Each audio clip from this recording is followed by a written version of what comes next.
দশম শ্রেণীর একচল বিশিষ্ট দ্বিঘাত সমীকরণের অঙ্ক এখানে একটা দেওয়া আছে কি যদি five x square plus 13x plus k সমান 0 বীজদ্বয় একটি অপরের অনন্য হয় তবে কে এর মান কত? তাহলে কে এর মান কত? তাহলে এখানে বীজদ্বয় একটির অনন্য, তাহলে অঙ্কটা করতে গেলে প্রথমে আমাকে বীজ দুটি ধরতে হবে, একটি অপরটির অনন্য। তাহলে একটি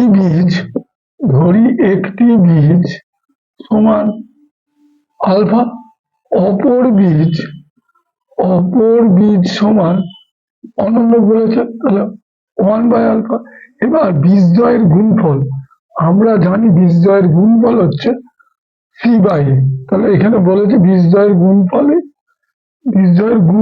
অনন্যকে একটু অপর, তাহলে বীজদ্বয়ের গুণফল মানে আমরা যদি এইটা বের করি, বীজদ্বয়ের গুণফল সমান c/a সমান বীজদ্বয়ের গুণফল।